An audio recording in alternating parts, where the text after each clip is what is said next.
Welcome back to Biology on Earth. In this video lecture, I'm going to start with the evolution. So evolution में आज जो topic हम cover करेंगे, it is the origin of life और जो different theories हैं जो कि ओरिजिन ऑफ लाइफ को एक्सप्लेन करती हैं, इनको हम डिस्कस करेंगे। प्लस हम इस लेक्चर में केमिकल एवोल्यूशन को कवर करेंगे कि किस तरीके से जो है केमिकल्स का एवोल्यूशन हुआ। तो सबसे पहले जो है ओरिजिन ऑफ लाइफ की लाइफ किस तरीके से अर्थ पे अराइज हुई, इसकी डिफरेंट थेरीज आती रही टाइम टू टाइम। जो सबसे पहली थेरी है इसे हम बोलते हैं ए बायोजेनेसिस। ए बायोजेनेसिस मीन्स कि जो बायोटिक ऑर्गेनिजम्स हैं या फिर जो भी लिविंग ऑर्गेनिजम्स हैं ये अराइज हुए हैं नॉन लिविंग ऑर्गेनिज्म से। सो इसको स्पॉन्टेनियस जनरेशन भी बोला जाता है। इस थ्योरी के अकॉर्डिंग क्या है कि अगर हमने ग्रेन स्टोर किए हुए हैं तो ग्रेन्स में अपने आप ही जो इंसेक्ट्स हैं वो अपेयर हो जाएंगे, अपने आप ही वहाँ पे माइस रैट जो हैं ये अपेयर हो जाएंगे। सेकेंडली अगर कोई डेड एंड डिकेइंग मीन्स कोई ऑर्गेनिज्म है, चाहे वो मीट है, तो उसमें भी डिफरेंट इंसेक्ट्स मैगट्स जो हैं वो अपने आप ही उस नॉन लिविंग जो ऑर्गेनिज्म है उससे अपेयर हो जाते हैं। लेकिन ये जो थ्योरी है इसको बहुत सारे साइंटिस्ट ने डिसअप्रूव किया। अब ये जो एबायोजेनेसिस की थ्योरी है it is given by the Thomas Henry Huxley. उसके बाद इस थ्योरी को बहुत सारे 3 साइंटिस्ट जो हैं इन्होंने डिसअप्रूव किया। जो सबसे पहले थे ये थे फ्रांसिस्को रेड्डी। तो सभी साइंटिस्ट ने डिफरेंट एक्सपेरिमेंट्स किए। इन्होंने 1668 में एक एक्सपेरिमेंट किया। इन्होंने मीट को रखा 2 डिफरेंट जार्स में या बहुत सारे जार्स में, ठीक है। उसके बाद इन्होंने क्या किया कि कुछ जो जार्स थे इनको ऊपर से कवर कर दिया, लेकिन कुछ जो जार्स थे इनको ऐसे ही रहने दिया, इनको कवर नहीं किया। अब क्या हुआ कि जो तो कवर किए हुए थे इनमें कोई भी मैगट या कोई भी इंसेक्ट अपेयर नहीं हुआ बिकॉज ऊपर से कवर्ड थे। लेकिन यहाँ पे जो अनकवर्ड हैं इनमें एयर पास होती रही और डिफरेंट जो फ्लाइज हैं इसके ऊपर आती रही। ये जो फ्लाइज हैं इन्होंने एग ले किए या फिर इनके पैरों के साथ एग लग के आ गए और डिफरेंट जो है मैगट्स यहाँ पे इस मीट के कंटेनर में डेवलप हो गए। अब इसका कंक्लूजन क्या है, decaying meat couldn't produce maggots. Maggots जो हैं वो एयर के साथ वहां पे जो फ्लाइज ने एग ले किए और उनसे मैगट्स अपेयर हुए। उसके बाद जो सेकंड एक्सपेरिमेंट है इसको किया लेज़ारो स्प्लेंजानी ने। इन्होंने क्या किया कि 1-2 फ्लास्क लिए, यहाँ पे फ्लास्क जो इस तरीके की होती है और इसमें इन्होंने ब्रॉथ डाला। ब्रॉथ क्या होता है, जो लिक्विड कल्चर मीडिया होता है जिसमें हम डिफरेंट माइक्रोब्स को ग्रो करते हैं। तो जब भी हम जो है माइक्रोबायोलॉजी में कोई भी एक्सपेरिमेंट करते हैं तो जो भी कल्चर मीडिया है चाहे वो सॉलिड है या लिक्विड है इनको स्टरलाइज किया जाता है।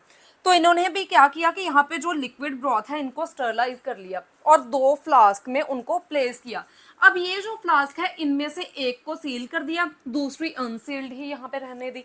तो जो सील्ड है इसमें कोई भी माइक्रोब जो है ये डेवलप नहीं हुआ, लेकिन जो अनसील्ड थी इसमें जो है इसमें एयर पास हुई, एयर के साथ जो है माइक्रो ऑर्गेनिज्म यहाँ पे डेवलप हो गए। तो फाइनल जो एक्सपेरिमेंट है ये किया लुई पैस्चर ने 1800s में, मींस जो कि इस एक्सपेरिमेंट जैसा ही था। इन्होंने भी क्या किया कि जो लिक्विड ब्रॉथ है इसको पहले स्टरलाइज किया, उनको फ्लास्क में डाला। अब इन्होंने क्या किया, एक ऐसी फ्लास्क ली जिसका नेक बिल्कुल सीधा है, दूसरी ऐसी इन्होंने फ्लास्क ली जिसका जो नेक है ये एस शेप्ड था, इस तरीके से था। तो अब क्या हुआ कि जो स्ट्रेट नेक वाली फ्लास्क है जो ये वाली, इसमें एयर भी पास हुई, एयर के साथ जो डिफरेंट माइक्रोब्स हैं ये भी इसमें एंटर किए। तो यहाँ पे माइक्रो ऑर्गेनिजम्स की कॉलोनीज डेवलप हो गई इस तरीके से। दूसरी फ्लास्क क्या है, ये एस शेप्ड नेक है। तो इससे क्या हुआ कि इसमें एयर तो पास हुई लेकिन कोई भी माइक्रो ऑर्गेनिज्म पास नहीं हुआ इसके अंदर। तो यहाँ पे कोई भी माइक्रो ऑर्गेनिजम्स डेवलप नहीं हुए। तो इससे हमें ये पता चलता है कि जो एयर है ये भी एक नॉन लिविंग कंपोनेंट ही है। अगर एयर अकेली भी पास होगी फिर भी कोई माइक्रो ऑर्गेनिज्म डेवलप नहीं होगा। लेकिन एयर में जैसे हमें पता है कि एयर में माइक्रोब्स जो है ये प्रेजेंट होते हैं। तो यहाँ पे जो है जब एयर पास होती है, क्योंकि ये नेक बिल्कुल सीधी है, तो जब एयर पास होती है तो इसके साथ माइक्रोब्स भी पास होते हैं और ये जो माइक्रोब्स हैं ये अपनी कॉलोनीज डेवलप कर लेते हैं इस तरीके से। अगर बैक्टीरिया है तो ये भी कॉलोनाइज, तो ये पूरी माइक्रोब्स के साथ फिल हो गई और दूसरी नहीं हुई। तो इससे पूरा प्रूव हो गया कि एक जो लिविंग ऑर्गेनिज्म है वो ही दूसरे लिविंग ऑर्गेनिज्म उससे ही अराइज होते हैं। मींस अगर जो है एक गोडाउन है और इसमें ग्रेन स्टोर है तो पहले से अगर वहां पे माइस प्रेजेंट होगी फिर ही बहुत सारी माइस वहां पे अपेयर होंगी। अगर पहले से कोई माइस नहीं है तो इसमें कोई माइस नहीं लगेगी, ग्रेन से माइस नहीं बनती। उसके बाद जो डिफरेंट इंसेक्ट्स हैं, अगर उनके एग यहाँ पे प्रेजेंट हैं तो ही इंसेक्ट अपीयर होंगे, अगर एग नहीं है तो इंसेक्ट भी अपीयर नहीं होंगे। तो इससे ये प्रूव हो गया कि जो एक लिविंग कंपोनेंट है, लिविंग ऑर्गेनिज्म है, इससे ही लिविंग ऑर्गेनिज्म की फॉर्मेशन होती है। So conclusion of this experiment is even though the air could get into the flask, the broth didn't produce any micro organisms. Means अगर एयर भी पास हो रही है तो एयर भी एक नॉन लिविंग कंपोनेंट है, इससे भी कोई माइक्रो ऑर्गेनिज्म जो है डेवलप नहीं होता अनटिल कि उस एयर के साथ माइक्रोब्स भी पास हों। So living things do not come from any non living things but they come from the living things. और जो लिविंग थिंग्स हैं ये एक लिविंग थिंग से ही आती हैं, इसे हम बोलते हैं थ्योरी ऑफ बायोजेनेसिस। तो अब जो पहले प्रिमिटिव थ्योरी थी ये ए बायोजेनेसिस की थी, जो यहाँ पे 1668 से चल रहा है ये बायोजेनेसिस चल रहा है कि लिविंग ऑर्गेनिज्म से ही अपेयर होते हैं। नाउ अब हम बात करेंगे how life started on earth, means earth पे लाइफ किस तरीके से स्टार्ट हुई। तो बहुत सारी ऐसी थेरीज थे जिन्होंने ये एक्सप्लेन किया। तो इसमें सबसे पहले है theory of chemical evolution, means सबसे पहले जो केमिकल्स हैं इनका एवोल्यूशन हुआ और इन्हीं केमिकल से उसके बाद लाइफ की एक फॉर्म बनी। अब ये जो केमिकल्स हैं ये किस फॉर्म में हैं, तो सबसे पहले 1929 में एक मॉडल आया विच is called the operon हेल्डन model. ये दो साइंटिस्ट थे, इन्होंने सेपरेटली जो है एक्सपेरिमेंट्स कंडक्ट किए और इन्होंने एक्सप्लेन किया यहाँ पे कि जो है स्ट्रॉन्ग रिड्यूसिंग इन्वायरमेंट था, जो प्रिमिटिव हमारी अर्थ थी इस पे बहुत सारी स्ट्रॉन्ग रिड्यूसिंग गैसेस थी, मीन्स वहाँ पे रिड्यूसिंग इन्वायरमेंट था। तो इस रिड्यूसिंग इन्वायरमेंट में और सनलाइट की प्रेजेंस में जो इनऑर्गेनिक मॉलिक्यूल्स थे ये स्पॉन्टेनियसली ऑर्गेनिक मॉलिक्यूल्स में कन्वर्ट हो गए even in the absence of oxygen. Means अभी जो अर्थ है इस पे कोई ऑक्सीजन नहीं है बिकॉज लाइफ नहीं है। तो जो यहाँ पे क्या है रिड्यूसिंग गैसेस हैं, जैसे कि मीथेन हो गई, देन हाइड्रोजन हो गई, उसके बाद जो यहाँ पे अमोनिया है, तो इनकी प्रेजेंस में और भी जितने भी रिड्यूसिंग गैसेस हैं, तो सनलाइट की प्रेजेंस में या फिर लाइटनिंग की प्रेजेंस में ये जो इनऑर्गेनिक मॉलिक्यूल्स थे इनसे ही ऑर्गेनिक मॉलिक्यूल्स बने।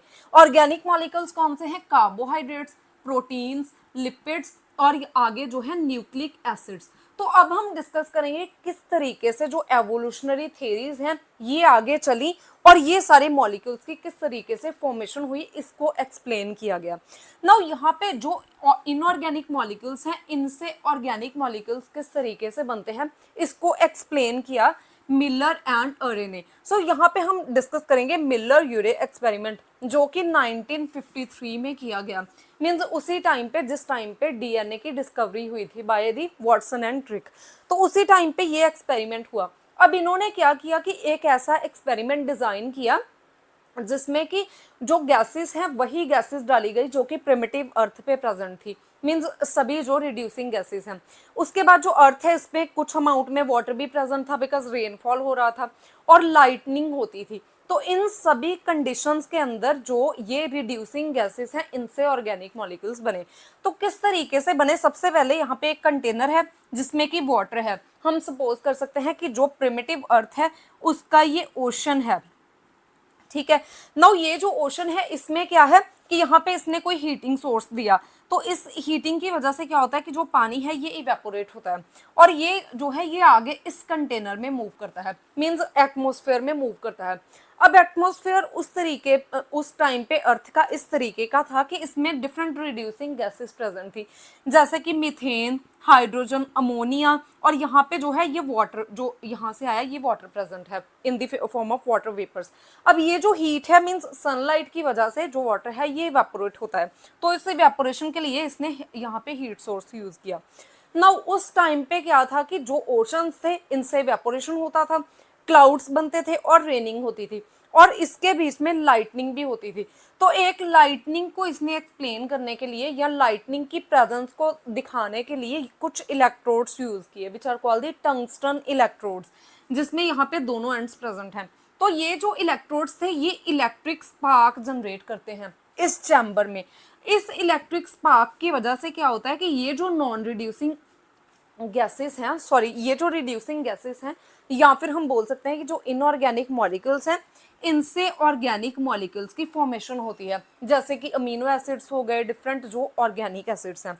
नाउ अब ये जो मॉलिक्यूल्स बने हैं, इनको देखने के लिए इन्होंने क्या किया, यहाँ पे जो ये पाइप है इसके साथ कंडेंसर अटैच किया और यहाँ से कोल्ड वाटर आ रहा है। तो इससे क्या होता है कि जो भी मटेरियल यहाँ पे बना है in the form of gases या मॉलिक्यूल्स, ये सारे कूल डाउन हो गए और यहाँ पे जो है ये सैम्पलिंग प्रोब है, मींस इससे इन्होंने सैंपल कलेक्ट किया और देखा कि इनमें क्या क्या कौन कौन से ऑर्गेनिक मॉलिक्यूल्स की फॉर्मेशन हुई थी। तो यहाँ पे क्या है, जो कोल्ड वाटर है it contain the different organic compounds. तो मींस यहाँ पे क्या है, लाइटनिंग की प्रेजेंस में जब ये सारी रिड्यूसिंग गैसेस हैं ये रिएक्ट करती हैं तो इनसे ही ऑर्गेनिक मॉलिक्यूल्स की फॉर्मेशन होती है। कौन से ऑर्गेनिक मॉलिक्यूल्स, जैसे कि अमीनो एसिड्स, उसके बाद जो डिफरेंट ऑर्गेनिक एसिड्स हैं जैसे कि hydroxy acid, urea, lactic acid, glycolic acid, succinic acid and propionic acid. तो इस तरीके के सभी जो ऑर्गेनिक एसिड हैं और यहाँ जो अमीनो एसिड्स हैं इनकी फॉर्मेशन होती है। मीन्स प्रिमिटिव अर्थ पे इस तरीके से हुआ होगा कि इस तरीके से ये जो ऑर्गेनिक मॉलिक्यूल्स है सबसे पहले इनकी फॉर्मेशन हुई होगी। नाउ अगर हम लिविंग ऑर्गेनिजम्स में बात करें तो जो लिविंग ऑर्गेनिजम्स हैं इनमें basically carbon, hydrogen, oxygen, nitrogen, जो मेजोरिटी ऑफ एलिमेंट्स हैं ये यही चारों एलिमेंट्स हैं जो कि एम्पल अमाउंट में प्रेजेंट हैं। अगर हम ह्यूमन में बात करें तो ह्यूमन में 96% जो है यही मॉलिक्यूल्स, हमारी बॉडी में जो बॉडी वेट है इसमें यही मॉलिक्यूल्स प्रेजेंट हैं। अब कैसे, जो कार्बन है, कार्बन किस में होती है, जो आपके जैसे हम अगर ऑर्गेनिक मॉलिक्यूल्स की बात करें तो हमारी बॉडी में क्या है, कार्बोहाइड्रेट, जो कि किसके बने हैं, कार्बन, हाइड्रोजन, ऑक्सीजन के। उसके बाद क्या है, प्रोटीन्स प्रेजेंट हैं जो कि किसके बने हैं, carbon, hydrogen, oxygen plus nitrogen, क्योंकि जो हमारे प्रोटीन्स हैं इनमें जो है अमोनिया प्रेजेंट होता है, जो है अमोनियम आयन प्रेजेंट होता है, तो यहाँ पे नाइट्रोजन आ गया। उसके बाद जितने भी न्यूक्लिक एसिड हैं इनमें भी क्या है, carbon, hydrogen, oxygen, nitrogen plus phosphorus. ठीक है, जो न्यूक्लिक एसिड्स हैं जैसे डीएनए हो गए। उसके बाद जो लिपिड्स हैं ये भी कार्बन, हाइड्रोजन और एंड ऑक्सीजन के बने होते हैं।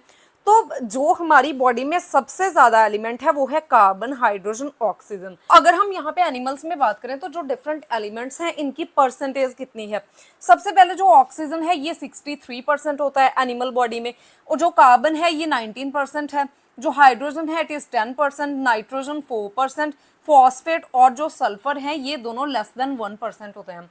तो मीन्स यही सारे जो मॉलिक्यूल्स हैं जी, या फिर यही सारे जो एलिमेंट्स हैं यही कंडेंस होकर डिफरेंट फॉर्म्स में कंडेंस होते हैं और जो कार्बोहाइड्रेट, प्रोटीन, न्यूक्लिक एसिड और लिपिड की सिंथेसिस करते हैं, जिन्हें हम बोलते हैं ऑर्गेनिक कंपाउंड्स। तो मीन्स यहाँ पे जितने भी जो ऑर्गेनिक कंपाउंड्स हैं सबसे पहले इनकी सिंथेसिस हुई होगी, फिर जो है लाइफ इनमें अराइज हुई होगी। तो अब इसके आगे हम डिस्कस करेंगे कि वेरियस जो ऑर्गेनिक मॉलिक्यूल्स है ये किस तरीके से बने।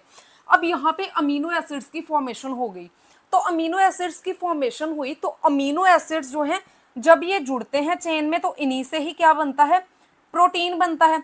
तो मीन्स अब ये जो एलिमेंट है या फिर जो कार्बोहाइड्रेट है जिसमें कार्बन, हाइड्रोजन, ऑक्सीजन है, अब तीनों की कंडेंसेशन होगी, पॉलीमराइजेशन होगी, फिर डिफरेंट मैक्रोमोलिक्यूल्स की फॉर्मेशन होगी। तो इनको डिफरेंट साइंटिस्ट ने एक्सप्लेन किया। तो सबसे पहले 1950 में जो सिडने फॉक्स थे इन्होंने एक एक्सपेरिमेंट किया। इन्होंने जो अमीनो एसिड्स हैं इनको हीट अप किया, इनका जो ड्राई मिक्सचर है इसको हीट अप किया at the 150 to 180 degree Celsius temperature, और इन्होंने देखा कि यहाँ पे जो है ये अमीनो एसिड्स कंडेंस हो रहे हैं और इनसे एक स्ट्रक्चर की फॉर्मेशन होती है जिसको इन्होंने बोला प्रोटियोनॉइड्स। ये जो प्रोटियोनॉइड्स हैं इनको हम सिंथेटिक प्रोटीन्स भी बोल सकते हैं। मीन्स जो प्रोटीन्स हैं ये लीनियर होते हैं, लेकिन जो प्रोटियोनॉइड्स हैं ये ब्रांच्ड स्ट्रक्चर है, इस तरीके से ये प्रेजेंट होते हैं। बट इनमें बहुत सारी जो प्रॉपर्टीज हैं ये प्रोटीन्स वाली ही प्रेजेंट होती हैं। जैसे कि जो प्रोटीन्स हैं ये एंजाइम के तौर पे काम करते हैं, मीन्स इनमें कैटालिटिक एक्टिविटी होती है। सिमिलरली जो प्रोटियोनॉइड्स यहाँ पे कंस्ट्रक्ट किए इनमें भी कैटालिटिक एक्टिविटी थी, और ये जो है ये कुछ एंजाइम्स जैसे कि जो प्रोटीएज थे ये इनको डाइजेस्ट कर सकते थे, जैसे नॉर्मल प्रोटीन्स में भी होता है। तो बहुत सारी प्रॉपर्टीज प्रोटीन्स के जैसे ही थी। उसके बाद अगर हम यहाँ पे जो है न्यूक्लिक एसिड्स की फॉर्मेशन की बात करें तो जो प्रिमिटिव अर्थ था, अर्थ का जो एटमॉस्फेयर था इसमें बहुत अमाउंट में हाइड्रोजन साइनाइड प्रेजेंट था। ये जो हाइड्रोजन साइनाइड है जब इसकी कंडेंसेशन हुई which is catalysed by the ammonia, तो यहाँ पे एडेनिन की फॉर्मेशन होती है। नाउ जो न्यूक्लिक एसिड्स हैं ये किस तरीके से होते हैं, जो न्यूक्लिक एसिड्स हैं इनमें एक तो नाइट्रोजनस बेस प्रेजेंट होता है, तो जो एडेनिन है ये एक नाइट्रोजनस बेस है। एडेनिन, ग्वानिन, साइटोसिन, थायमिन, जो यूरासिल, ये डिफरेंट जो है ये नाइट्रोजनस बेस हैं जो कि न्यूक्लिक एसिड की फॉर्मेशन में हेल्प करते हैं। तो इस तरीके से जो एडेनिन है इसकी फॉर्मेशन हुई। अगर हम शुगर्स की फॉर्मेशन की बात करें तो जो शुगर है ये भी कंडेंसेशन से ही बने। किसकी कंडेंसेशन से, यहाँ पे फॉर्मेल्डिहाइड की कंडेंसेशन से या फिर पॉलीमराइजेशन से। और इस रिएक्शन को कैटेलाइज कौन करता है, एल्यूमिनियम और क्ले, इस तरीके के सब्सटेंसेस। ये चीज को क्लैरिफाई किया गया कि ये जो मैक्रोमोलिक्यूल्स हैं इनसे ही लाइफ एग्जिस्ट होती है। तो ये जो मैक्रोमोलिक्यूल्स हैं, जैसे अगर हम सेल की बात करें तो सेल में क्या है, एक पर्टिकुलर मेम्ब्रेन प्रेजेंट होती है which is called the cell membrane और प्लाज्मा मेम्ब्रेन। अगर हम एनिमल सेल में बात करें, ये जो सेल मेम्ब्रेन है ये सेल के अंदर जो भी एनवायरनमेंट है उसको मेंटेन करके रखती है। ये जो है ये सिलेक्टिवली परमिएबल होती है, ये एनर्जी को यूज कर सकती है, क्रिएट कर सकती है। तो इसमें कुछ फीचर्स होते हैं। अब यहाँ पे क्या है कि जो मैक्रोमोलिक्यूल्स हैं, अब इन थेरीज के अकॉर्डिंग क्या है कि कुछ जो मैक्रोमोलिक्यूल्स हैं जैसे कि लिपिड्स हो गए और प्रोटीन्स हो गए, ये जो है ये एग्रीगेट्स की फॉर्मेशन करते हैं। एग्रीगेट्स मींस यहाँ पे इस तरीके से ये ज्वाइन होते हैं और ये एक जो है मैक्रोमोलिक्यूल का एग्रीगेट बनता है जो कि ड्रॉपलेट की फॉर्म में है, और इन्हें हम कोएजरवेट और यहाँ पे माइक्रोस्फेयर्स भी बोल सकते हैं। और ये जो माइक्रोस्फेयर्स हैं ये इस तरीके से बनते हैं बिकॉज जो डिफरेंट मॉलिक्यूल्स हैं इनमें इंटरमॉलिक्यूलर इंटरेक्शन होती है। इन इंटरेक्शन जैसे कि हाइड्रोफोबिक इंटरेक्शन, वन वॉल इंटरेक्शन, इन इंटरेक्शन की वजह से ये जो स्मॉल स्पेयर्स बनते हैं। तो इसको अज्यूम किया गया कि जो प्लाज्मा मेम्ब्रेन है ये इसी तरीके से बना होगा कि बहुत सारे, जैसे हमने प्लाज्मा मेम्ब्रेन की स्ट्रक्चर देखी है उसमें डिफरेंट फोर्सेस देखी हैं कि किस तरीके से जो है उसकी सिंगल लेयर स्टेबलाइज होती है और डबल लेयर, ये दोनों आपस में किस तरीके से स्टेबलाइज होती हैं, तो डिफरेंट फोर्सेस एक्ट करती हैं। तो इस तरीके से माइक्रोस्फेयर्स की फॉर्मेशन होती है। They exhibit some features of living system, और इनमें कुछ लिविंग जो सिस्टम है इसके भी फीचर्स होते हैं, जैसे they are able to organise themselves, means ये ऑर्गेनाइज हो सकते हैं एक स्ट्रक्चर में। उसके बाद ये सिलेक्टिवली परमिएबल होते हैं, मींस कुछ मॉलिक्यूल्स की पैसेज को ही अलाउ करते हैं। ये एनर्जी को प्रोड्यूस कर सकते हैं और उसको यूज कर सकते हैं। सो अकॉर्डिंग टू ओप्रॉन, दीज माइक्रोस्फीयर्स और we can say कोएजरवेट्स, they act as the intermediate between the loose macromolecules and living organisms। means जो living organisms हैं इनकी स्पेशलिटी क्या है कि ये सेल के बने होते हैं और सेल में डबल मेम्ब्रेन होती है, मीन्स दो मेम्ब्रेन होती हैं, जो सेल के बाहर भी फ्लूइड है अंदर भी फ्लूइड है। तो यहाँ पे जो है मीन्स ये जो कोएजरवेट्स हैं ये इंटरमीडिएट हो सकते हैं लिविंग लाइफ के और लूज मॉलिक्यूल्स के बीच में।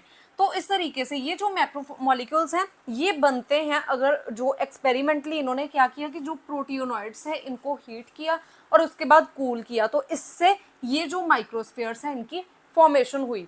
जैसे सपोज अगर हम देखें तो जो हमारी प्रिमिटिव अर्थ है इसके ऊपर ओशन में पानी था बहुत सारा और टेम्परेचर बहुत ज़्यादा था। इसके साथ क्या हुआ कि ये जो वाटर है ये बॉयल होता था। जब ये बॉयल होता था तो यहाँ पे जितने भी मैक्रोमोलिक्यूल्स हैं जैसे कि जो लिपिड्स हैं ये इस तरीके से इनमें एग्रीगेशन हुई और इस तरीके के कोएजरवेट्स और माइक्रोस्फीयर्स बने। तो ये लाइफ की स्टार्टिंग है। अब लाइफ का हमने अभी देखा कि जो लाइफ है ये सेल के अंदर है। सेल किसका बना होता है, डबल मेम्ब्रेन का बना होता है। तो यहाँ पे मेम्ब्रेन इस तरीके से बनी, मीन्स ये एक्सपेरिमेंट ये प्रूव करते हैं कि जो प्रिमिटिव अर्थ पे कंडीशंस हैं उनमें इस तरीके से जो प्लाज्मा मेम्ब्रेन है ये बनी होगी। So this indicate under the primitive conditions which are present on earth the occurrence of similar membrane bounded structures which we call the protocells. Means इस तरीके से ही जो प्रोटोसेल्स हैं ये प्रिमिटिव अर्थ पे इस तरीके से ये बने होंगे इन मॉलिक्यूल्स की एग्रीगेशंस की, मैक्रोमोलिक्यूल्स की एग्रीगेशंस की वजह से। Now outer membrane develop by amphipathic molecules, जो सेल की आउटर मेम्ब्रेन है ये एम्फीपैथिक मॉलिक्यूल्स की बनती है। एम्फीपैथिक मॉलिक्यूल कौन से हैं, जिनमें की hydrophilic head and hydrophobic tails present होती हैं। तो these molecules are called as the amphipathic molecules. ये जो एम्फीपैथिक मॉलिक्यूल्स हैं ये सेल मेम्ब्रेन की स्ट्रक्चर में हेल्प करते हैं। सपोज फॉर एग्जांपल हमारी बॉडी में क्या है, 70% वाटर है। ये 70% वाटर किस में है, सेल के बाहर भी वाटर ही है, सेल के अंदर भी वाटर ही है, और सेल को एनक्लोज किया हुआ है डबल मेम्ब्रेन स्ट्रक्चर ने, जो कि किसकी बनी है, फॉस्फोलिपिड्स की। ये जो फॉस्फोलिपिड्स हैं these are amphipathic in nature, means ये जो है इनमें हाइड्रोफिलिक हेड प्रेजेंट होता है, जो वाटर लविंग हेड है, वाटर की तरफ इंटरेक्ट होगा, और दूसरी है हाइड्रोफोबिक टेल, जो वाटर से दूर रहेगी। तो अब ये मॉलिक्यूल जो है, अगर इसकी सिंगल लेयर यहाँ पे प्रेजेंट होगी, सपोज ये सिंगल लेयर में ये प्रेजेंट है अभी, तो अगर ये सिंगल लेयर में प्रेजेंट होता तो इसके अंदर वाटर प्रेजेंट नहीं हो सकता था, क्योंकि यहाँ पे क्या है, हाइड्रोफोबिक टेल है। तो इसलिए जो नेचर है या एवोल्यूशन है उसने इस तरीके से एक्ट किया कि ये जो मॉलिक्यूल्स हैं इनकी डबल मेम्ब्रेन को इसने बनाया इस तरीके से, मींस जो सेल मेम्ब्रेन है वो इस तरीके से होती हैं कि जो लिपिड्स हैं इनकी बाइलेयर्स होती हैं इस तरीके से। ये एक लिपिड मॉलिक्यूल है जो कि फॉस्फोलिपिड है, और ये दूसरे के साथ इंटरैक्ट करता है in the form of bilayer. तो इसी तरीके से जो सेल की दोनों लेयर्स बनती हैं, ताकि उसके बाहर भी फ्लूइड रह सके और इसके अंदर भी फ्लूइड जो है ये मेंटेन रह सके। उसके बाद the first membrane bounded cell is formed by spontaneous assembly of phospholipids as we discussed here and which is enclosed by the RNA। तो उसने बोला कि जो फर्स्ट सेल है वो इस तरीके से बना होगा कि सबसे पहले ये जो फॉस्फोलिपिड लेयर है ये बनी होगी, मीन सेल की प्लाज्मा मेम्ब्रेन बन गई। इसके अंदर जो है ये डिफरेंट मैक्रोमोलिक्यूल्स होंगे, और साथ में जैसे कि कार्बोहाइड्रेट्स, प्रोटीन्स, फैट्स, साथ में एक जेनेटिक मटेरियल जो कि न्यूक्लिक एसिड है, जो कि आरएनए है, ये भी प्रेजेंट होगा। बिकॉज आरएनए में प्रॉपर्टी है, सबसे पहले तो ये सेल्फ रेप्लिकेटिंग होता है, ये रेप्लिकेट हो सकता है। अगर आरएनए रेप्लिकेट हो सकता है तो यहाँ पे 2 आरएनएस बनेंगे, और जब ये सेल डिवीजन में जाएगा तो हर एक जो सेल है इसके अंदर जो है ये आरएनए मूव कर जाएगा। तो इसीलिए इसको हम बोलते हैं जेनेटिक मटेरियल, क्योंकि ये एक सेल से दूसरे सेल में जो जेनेटिक इंफॉर्मेशन है इसको कैरी करता है। अब क्योंकि सेल में जो भी एक्टिविटी होगी किस हिसाब से होगी, कौन से प्रोटीन्स बनेंगे और वो सेल पर्टिकुलर कौन सी एक्टिविटी परफॉर्म करेगा, ये उसको कौन बताता है, जो इसमें जेनेटिक मटेरियल होता है, जो इंफॉर्मेशन स्टोर्ड होती है डीएनए में या आरएनए में। उसके बाद फिर क्या हुआ कि जो आरएनए बना उसके बाद जो है डीएनए भी बना, और जो सेल्स हैं इनके अंदर डीएनए, आरएनए और प्रोटीन्स तो पहले ही हमने डिस्कस किया, ये सब कुछ प्रेजेंट होता है। जेनेटिक इन्फॉर्मेशन किस में है, अगर हम सेंट्रल डोग्मा की बात करें तो जो जेनेटिक इन्फॉर्मेशन है ये डीएनए में है। मींस डीएनए में सारी इन्फॉर्मेशन है कि जो लिविंग ऑर्गेनिज्म है ये किस तरीके से काम करेगा, इसकी बॉडी में कौन से प्रोटीन्स किस जगह पे बनेंगे और उनका फंक्शन क्या है।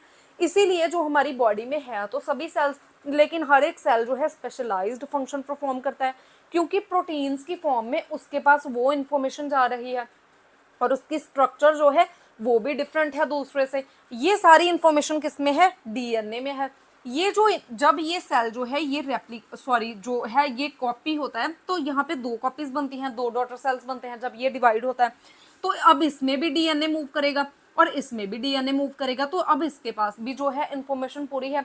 ये भी एक लिविंग ऑर्गेनिज्म में डेवलप हो सकता है, ये भी हो सकता है, और अपनी लाइफ प्रोसेसेस को जो है ये कैरी कर सकते हैं। तो इस तरीके से ये जो थेरीज हैं ये हमें बताती हैं कि लाइफ या फिर जो फर्स्ट सेल है ये किस तरीके से ओरिजिनेट हुआ होगा।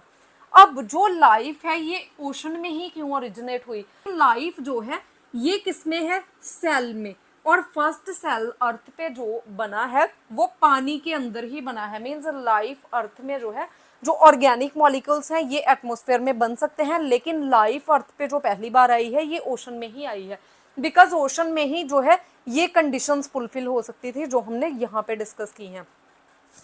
उसके बाद क्या हुआ कि जो बहुत सारी एवोल्यूशन ओशन में ही चलती रही, कुछ ऑर्गेनिज्म बनते रहे, उसके बाद कुछ उनसे सुपीरियर आ गए, उनसे सुपीरियर आ गए, जैसे जैसे कंडीशंस जो हैं मेंटेन होती गई। जैसे हमने इकोलॉजी में भी डिस्कस किया है कि जो सक्सेशंस में कि एक जो पहले ऑर्गेनिज्म है वो इन्वायरमेंट को इस हिसाब से बदलते हैं कि दूसरे के लिए वो बहुत सूटेबल हो जाता है। तो इसी हिसाब से पानी में एवोल्यूशन चलता रहा और डिफरेंट ऑर्गेनिजम्स जो हैं ये इवॉल्व होते गए। उसके बाद फाइनली क्या हुआ, कुछ ऐसे ऑर्गेनिजम्स आए जिन्हें हम बोलते हैं एम्फीबियंस। एम्फीबियंस जो कि पानी में और लैंड पे भी मूव करते थे। तो ये फर्स्ट टाइम लैंड पे इन्होंने मूव करना स्टार्ट किया।